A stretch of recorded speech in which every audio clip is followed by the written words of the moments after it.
अस्सलामुअलैकुम। बोल न्यूज़ में खुशामदीद। मैं हूं आपके साथ माहरूख शहरियार और मैं हूं गौहर इशरत। हेडलाइंस अपने जानिए और अब नाज़रीन बात करेंगे भारत के ऊंचे हथकंडों की। मोदी सरकार और भारतीय बोर्ड के उकसाने पर भारतीय क्रिकेट टीम का नया तमाशा शुरू हो गया। एशियन क्रिकेट काउंसिल के सदर मोहसिन नकवी से एशिया कप की ट्रॉफी लेने से इनकार किया।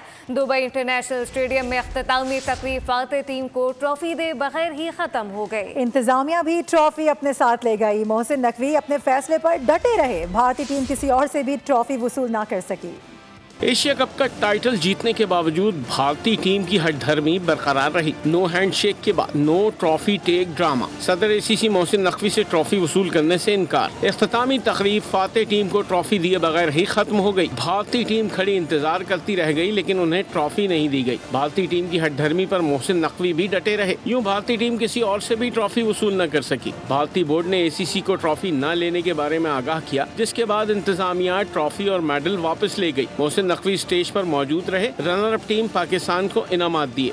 मोहसिन नकवी और दीगर मेहमानों के जाने के बाद भारतीय टीम स्टेज पर आई और ग्रुप फोटो बनवाया। ट्रॉफी और मेडल के बगैर स्टेज पर जश्न मनाया। उल्टा चोर कोतवाल को डांटे के मिज़दाक भारतीय क्रिकेट बोर्ड के सेक्रेटरी देवाजीत साइकिया ने ट्रॉफी के मामले को आईसीसी इजलास में उठाने की धमकी दी। कहा एशियन क्रिकेट काउंसिल के सदर मोहसिन नकवी के खिलाफ शदीद एहतजाज करेंगे। एशिया कप के दौरान भारतीय टीम ने स्पोर्ट्समैन स्पिरिट की धज्जियां उड़ाते हुए न तो पाकिस्तान टीम से हाथ मिलाया और न ही फाइनल से कबल भारतीय कप्तान ने पाकिस्तानी कप्तान के साथ तस्वीर बनवाई। भारतीय क्रिकेट टीम खेल तो जीत जाती है लेकिन रवैयों से हमेशा हार जाती है। क्रिकेट की तारीख का अनोखा वाकया रिपोर्ट हुआ कि जब इतना बड़ा फाइनल जीत लिया लेकिन फिर भी खाली हाथ रहे। भारत नवी बार एशिया कप का चैंपियन बना लेकिन सदर एसीसी मोहसिन नकवी से ट्रॉफी वसूल करने से ही इनकार कर दिया गया। इंतजामिया भी ट्रॉफी वापस ले गई। भारतीय खिलाड़ियों का मसखरापन उरूज पर रहा। स्टेज पर बिना ट्रॉफी के जश्न मना लिया। सोशल मीडिया पर खूब मजाक बना। भारत की बौखलाहट तो आपने देख ही ली है, लेकिन साबिक भारतीय क्रिकेटर और कमेंटेटर रवि शास्त्री ने अख्तामी तकरीब में ताखीर को मुज़ाहिरा खेज करार दिया। अपने ही क्रिकेट बोर्ड और टीम मैनेजमेंट पर बरस पड़े। कहा कि एशिया कप का इतना अच्छा फाइनल हुआ, शायकीन इंतजार करते रहे लेकिन बहुत गलत हुआ। 45 मिनट तक अख्तामी तकरीब ताखीर का शिकार हुई। और खेल में जंग को घसीटना तुम्हारी बेबसी को अयां करता है। ऐसा करना खेल की असल रूह की तौहीन है। पीसीबी चेयरमैन और सदर Asian cricket council Mohsin Naqvi का भारतीय वजीर आजम नरेंद्र मोदी को करारा जवाब। ट्वीट में लिखा कि अगर जंग ही तुम्हारे फख्र का पैमाना है तो तारीख पहले ही पाकिस्तान के हाथों तुम्हारी जिल्लत आमेज शिकस्त महफूज कर चुकी है। कोई मैच इसकी हकीकत को बदल नहीं सकता। भारतीय वजीर आजम मोदी ने अपने बयान में क्रिकेट मैच को जंगी बयानिया करार देते हुए इसे महज खेल के बजाय जंग के मुतरादिफ करार दिया था। फाइनल में पाकिस्तान को शिकस्त। भारत ने एशिया कप T20 जीत लिया। 147 रन का हदफ फातेह टीम ने 5 विकेटों पर हासिल कर लिया। तिलक वर्मा शानदार सेंचुरी के साथ अपनी टीम में नुमाया किरदार अदा करते रहे। फहीम अशरफ ने 3 शिकार किए। इससे पहले पाकिस्तान ने अपनी बारी पर 146 रन से स्कोर किए। साहबजादा फरहान ने 57 और फखर जमान ने 46 रन से स्कोर किए। 147 रन का टारगेट। पाकिस्तानी बॉलर्स ने फतह की राह में इब्तिदाई तौर पर बड़ी रुकावट खड़ी की। 20 रन पर 3 विकेटें गिरने से भारतीय कैंप में एक वक्त में मौत का सन्नाटा छाया। फहीम अशरफ और शाहीन आफरीदी ने भारतीय बैटर्स का अपनी मर्जी से शिकार किया। अभिषेक शर्मा और शुभमन गिल फहीम अशरफ का निशाना बने। सूर्य कुमार यादव का क्रियाक्रम शाहीन आफरीदी के हाथों हुआ। मैच में कमांड मिलने के बाद पाकिस्तान टीम रिलैक्स कर गयी। भारतीय बल्लेबाजों ने मौका गनीमत जानकर फतह की जानिब अपना सफर जारी रखा। तिलक वर्मा ने इस मुहिम को लीड किया। 69 रन के साथ वो फतह में नुमाया तरीन रहे। फहीम अशरफ ने 3 शिकार किए। पाकिस्तान ने अपनी बारी पर 146 रन स्कोर किए। साहिबजादा फरहान ने 57 और फखर जमान ने 46 रन स्कोर किए। एक ही प्लेयर डटा रहा। साहबजादा फरहान भारतीय बॉलर्स पर टूट पड़े। क्रीज पर अपने कयाम के दौरान नौजवान पाकिस्तानी बैटर ने आग उगलती भारतीय तोपों को खामोश करा दिया। फरहान के सामने बुमराह क्लब बॉलर दिखाई दिए। पाकिस्तानी ओपनर ने 38 बॉल्स पर 5 चौकों और 3 छक्कों से सजे 57 रन का लाठी चार्ज कर दिया। भारतीय इनिंग्स के दौरान अहम मराहिल पर पाकिस्तान टीम ने फाश गलतियां की, जिसका नतीजा शिकस्त की सूरत में सामने आया। इंतहाई आसान कैच ड्रॉप करने के साथ ग्रीन शर्ट मिलने वाले मौके का फायदा उठाने में नाकाम रहे। भारत से टाकरा, ग्रीन शर्ट्स चांस का फायदा न उठा सके। शुभमन गिल को आउट करने का मौका जाया करके इब्तिदा की गई। उसके बाद संजू सैमसन का कैच गिराकर हुसैन तलत ने फैंस के अरमानों का कत्लेआम कर दिया। बल्लेबाजों के दरमियान मिसअंडरस्टैंडिंग, पाकिस्तान ने इस चांस को भी ज़ाया किया। तिलक वर्मा को नई जिंदगी देकर पाकिस्तान टीम ने अपने ताबूत में आखिरी कील ठोंक दी। मोहम्मद हारिस नामालूम वजूहात की वजह से बॉल हाथ में होने के बावजूद बेल्स न उड़ा सके। ग्रीन शर्ट्स ने हाथ में आए मैच से अपनी गलतियों से हाथ धो बैठे। भारत के खिलाफ एशिया कप T20 में जीत का ख्वाब अधूरा रह गया। और इस सबसे पहले पाक भारत फाइनल में सोशल मीडिया सार्फिन ने टॉस की शफाफियत पर भी सवालात उठा दिए। दुबई में भारत ने पाकिस्तान के खिलाफ टॉस जीतकर फील्डिंग का फैसला किया। सार्फिन कहते हैं कि जब भारतीय कप्तान सूर्या कुमार यादव ने सिक्का उछाला और सिक्का जमीन पर आ गिरा तो मैच रेफरी रिची रिचर्डसन के सिक्का उठाने से कबल ही सूर्या कुमार यादव ने कह दिया था कि वो पहले फील्डिंग करेंगे। सार्फिन कह रहे हैं कि मैच रेफरी के सिक्का उठाने और ये तस्दीक करने से पहले कि टॉस जीता कौन है, भारतीय कप्तान ने ये सब कुछ कैसे कह दिया। अगर भारतीय टीम ने ट्रॉफी वसूल नहीं की तो ट्रॉफी कैसे दी जाएगी? भारत ने जो किया वो अच्छी टीम नहीं करती। पाकिस्तान T20 टीम के कप्तान सलमान अली आखा की प्रेस कॉन्फ्रेंस कहा कि भारतीय टीम ने खेल की तौहीन की है। जो कुछ हुआ वो काफ़ी मायूस कुन था। उन्होंने कहा कि भारतीय टीम को जो वजूहात और हिदायत मिलती हैं वो इसी को फॉलो करते हैं। सलमान आखा ने टीम की जानिब से फाइनल की मैच फीस भारतीय हमले का निशाना बनने वाले पाकिस्तानी खानदानों को अतिया करने का ऐलान किया है। बड़ी स्क्रीन पर मैच देखने वालों की बड़ी उम्मीदें टूट गईं। भारत से जीता हुआ मैच हारने पर शायकीन कौमी टीम पर बरस पड़े। ऐसे खिलाड़ियों को एशिया कप जीतने के लिए भेजा गया जिनकी टीम में जगह नहीं बनती। शायकीन को बाबर आजम और मोहम्मद रिजवान की बड़ी याद आई। पहले बैटिंग हुई है वो बहुत अच्छी हुई है, 10 ओवर के बाद बिल्कुल भी अच्छी बैटिंग नहीं हुई। मिडिल ऑर्डर और लोअर ऑर्डर ने बहुत गंदी बैटिंग की है। हारिस रऊफ को तो बिल्कुल भी ओवर नहीं करवाना चाहिए था। शाहीन शाह अफरीदी ने यॉर्कर की है जिसके बाद वो कामयाब रहे, लेकिन अगर हारिस रऊफ अगर नहीं कर सकता तो कैप्टन को चाहिए था कम से कम 1 ओवर बीच में सैम अयूब से निकलवा लेते ताकि ये मैच कम से कम फाइट तो होती है, आखिरी बॉल तक जाता। बोलने के लिए कुछ बचा ही नहीं हमारे पास। पाकिस्तान के पास ना मिडिल ऑर्डर ना बॉलर अच्छे हैं। पाकिस्तान के पास क्या है? बाबर आजम अच्छा था, रिजवान अच्छा था, उनको बाहर फेंक दिया। नसीम भी अच्छा था, उनको बाहर फेंक दिया। आप स्ट्राइक रेट की बात करते हैं, फिर मॉडल क्रिकेट की बात करते हैं। हमें अच्छी क्रिकेट चाहिए, हम तो उससे भी कई गुजरी क्रिकेट खेल रहे हैं। 113 पे आउट, 147 पे पूरी टीम आउट। क्यों? कोई समझदार आए उड़ाओ। अरे भाई क्यों उड़ाना है? सिंगल डबल लो, स्कोर अच्छा बनाओ, 170-80 करो, फाइटिंग करो। 20 पे 3 आउट हो गए। इसकी जगह पाकिस्तान होता तो हम तो 100 भी नहीं मना पाते भाई। मुझे लगता है कि अवाम को उम्मीदें नहीं लगानी चाहिए। जब उसने उम्मीदें लगाई है ना, पाकिस्तानी टीम हार जाती है। और जब उम्मीद नहीं लगाते ना, देखें जीतते हैं हम लोग। वैसे हमारे जो खिलाड़ी हैं उन्होंने बहुत ही अच्छा खेला, हम उनको बुरा नहीं बोलेंगे। ये है कि दुख इस चीज़ का, हम जीता हुआ मैच हार गए, बट कोई बात नहीं, हार जीत होती रहती है। तो मुझे इस चीज़ की बहुत खुशी है कि हमने पहले से ज़्यादा बहुत अच्छा हमने खेला। खेल का जुनून में क्रिकेट तजियाकारों की गुफ्तगू। तनवीर अहमद ने हारिस रऊफ को खास तौर पर हदफ तनकीद बनाया।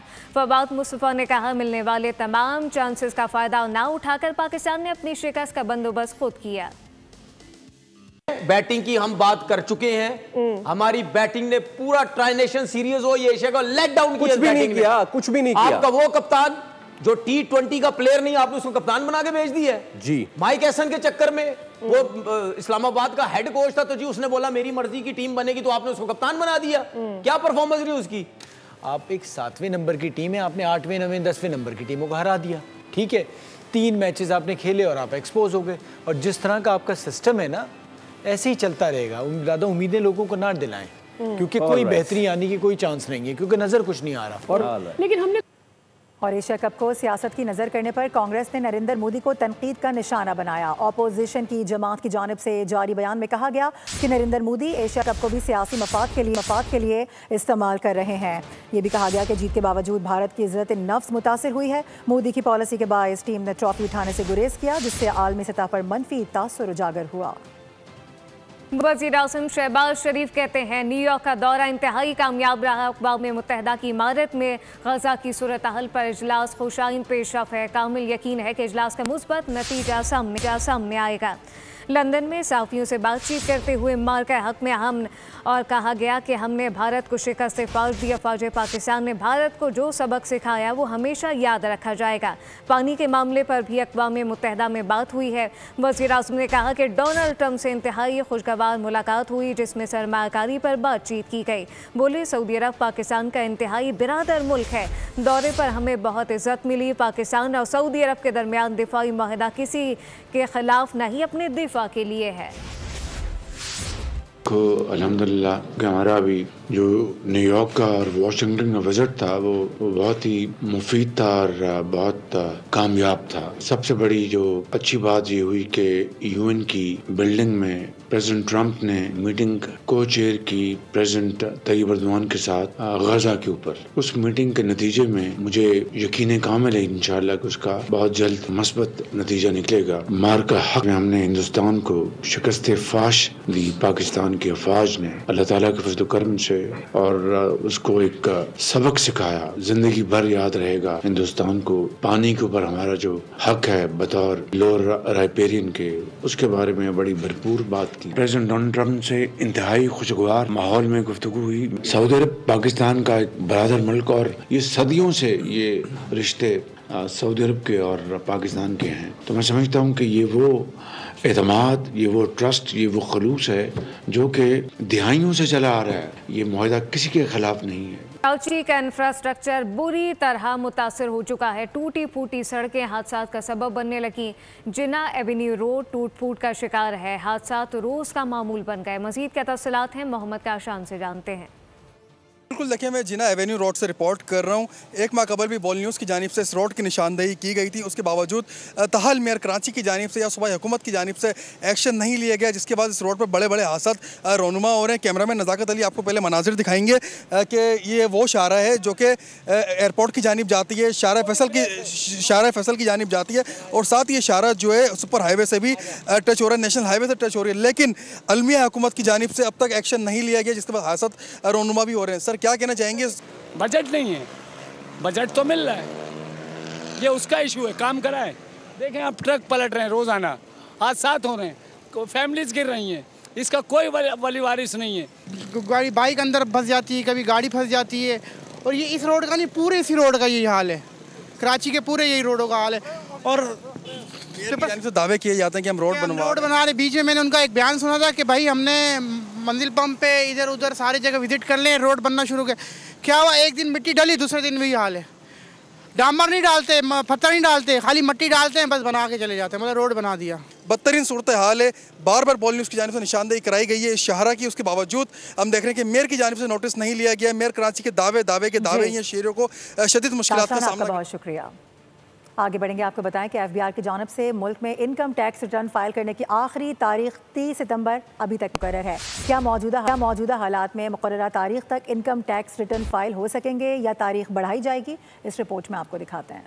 इनकम टैक्स रिटर्न्स फाइल करने की आखिरी तारीख सर पर आ गई। सखर में ताजरों और जमींदारों समेत सब परेशान नजर आते हैं। कहते हैं हालिया बारिशों और सैलाब की तबाही से मुल्क की मईशत बुरी तरह मुतासर हुई है। अभी जो इस टाइम बाजार की सूरत हाल चल रही है, ये सैलाब ने जो फसलों को नुकसान पहुँचाया है, उसकी वजह से जो है मार्केट में ग्राहक बिल्कुल नहीं है। इस पोजीशन में हम कैसे जो है इनकम टैक्स रिटर्न फाइल करें? बरसात में और सैलाब की सूरत हाल जिस तरह पेश आई है, उसकी वजह से लोग और ताजिर बहुत परेशान हैं। कई शहरों में तो बिल्कुल ही बेड़ा गर्क हुआ। इसकी वजह से एफबीआर वालों को चाहिए जो इनकम टैक्स के रिटर्न जमा कराने हैं, इसकी तारीख में कुछ तौसी की जाए। वकील भी समझते हैं कि इनकम टैक्स रिटर्न फाइल करने की तारीख में इजाफा होना चाहिए। बिल्कुल इस पोजीशन में इनकम टैक्स की डेट की लाजमन है कि डेट बढ़नी चाहिए। अभी मुल्क में बारिशें हैं, फ्लड हैं, उनकी आदाद शुमार अभी तक के लिए नहीं है कि क्या पोजीशन है क्या नहीं है, क्योंकि टैक्स पेयर के लिए तो बहुत मुश्किल है, क्योंकि एग्रीकल्चर बेस्ड इंडस्ट्री भी हमारे साथ सारे। इसी के साथ न्यूज़ बुलेटिन से फिलहाल इतना ही। मजीद खबरों और अपडेट्स के लिए विजिट कीजिए हमारी वेबसाइट bolnews.com। आप देखते रहिए बोल न्यूज़। सब्सक्राइब करें और बेल दबाएं ताकि कोई खबर रह न जाए।